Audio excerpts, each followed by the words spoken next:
We're going to be talking about Succession, of course. Are you fans of Succession? Yeah! Amazing show, amazing performance, amazing writing.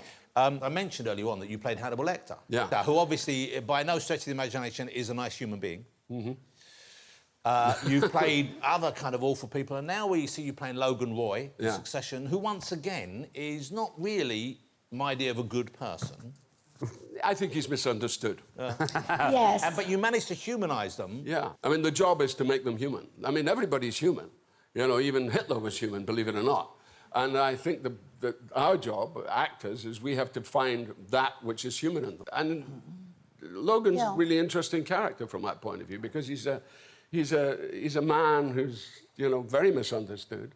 And let's face it, everybody thinks, oh, he's a horrible man, but look at those children. Those awful fucking children. I mean, they really are. Yeah, but Brian, who do we have to thank the children for? Well, that's a different problem. You have to think about their mother, which we never see. Oh, you're going to blame the mother? No, we do see them. No, I'm not blaming the mother. No, it's all bets are off after a certain age, you know that. Yeah. And, But Brian, I tell you what I was worried about, because, not worried, but I'm interested in your opinion, is because people go to great lengths who work on the show, and I've heard you say this, that it isn't Rupert Murdoch. No, it's not. And it isn't the Murdoch family. No, it's the Roys. Yeah. It's this family.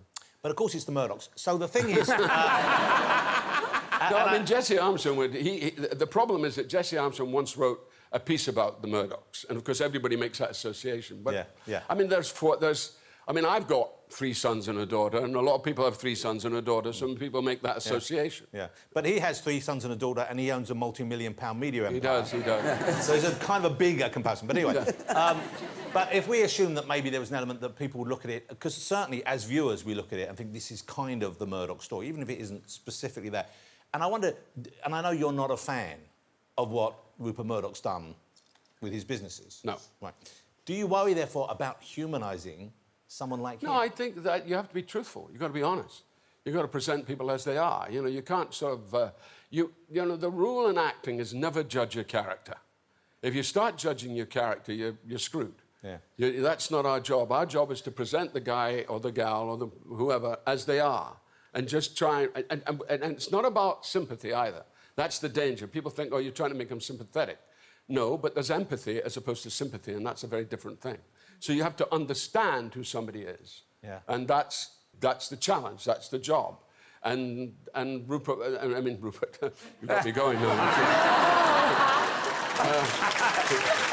I walked into that one. Logan is that. I mean, I also think that probably Rupert Murdoch is, you know, he's an interesting guy, and, you know, he's an interesting guy. Yeah.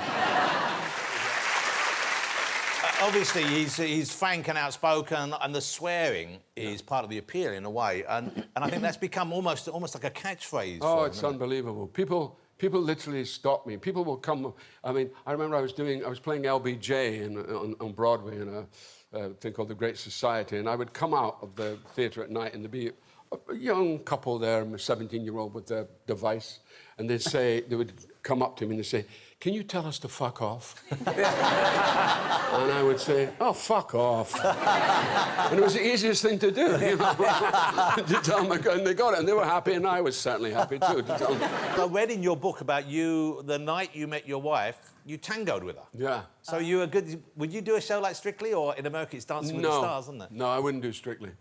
The reason I wouldn't do Strictly is you know, there's always one character in Strictly that is the joke character. Yeah. You know he's going to... She or he are going to go out quite early. Yeah. And I sort of figured that would be me. But you can dance, can't you? Well, I used to do tango quite a lot, but I haven't done it for many, many years. I've never tangoed. Have you ever tangoed? Yes, I have, but not professionally. You've not professionally. Have you ever tangoed? Oh, yeah, mate. I'm always tangoing. Tango Ice Blast. Any flavour I can deal with. The orange flavour? Yeah, big time, yeah. I'm more... I tell you what I do, though. Me and my mates run a sweepstake on who's going to have an affair on Strictly. Wow, no, you see. No?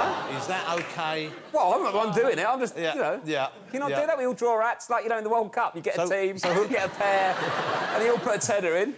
Now, Brian, but one of the things I loved in your book, and the book is called Putting the Rabbit in the Hat, is that correct? Yeah. Yeah. I really enjoyed reading about, you know, you as an actor. the roles you have and the way you prepare for it and the kind of the stories you have with people. You worked with Olivier, didn't you? I did. Yeah, we did. I did a Lear that he did on television, and he was very old then, and he was very tired, and there was a guy actually standing in for him in the morning, also playing Lear, but he would do it in the afternoon, and he was, you know, he was wonderful. He was extraordinary. And he was sitting there, and on the television the previous weekend had been Michael Hordern playing Lear, and he would sit and sort of rhapsodize about things, and they were saying, I tell you, I said, it's so difficult, isn't it?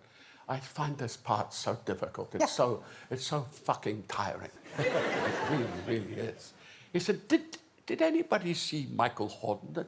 And then he would be interrupted, and then he would say, Sir Lawrence, we need to do, oh, OK, I'm coming now. And then he'd come back, and he would say, you know, it's very exhausting, this. I'm really, really, really exhausted. I said, no, I'm sorry. He said, yes, yes. He said, did anybody see Michael Hordern? And then he would be whisked off again.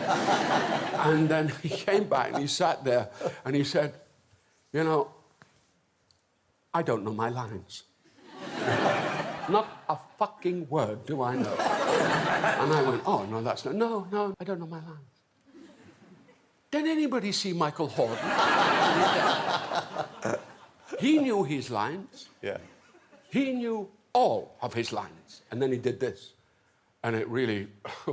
He said, you know, but I'm still a better fucking actor than he is any day!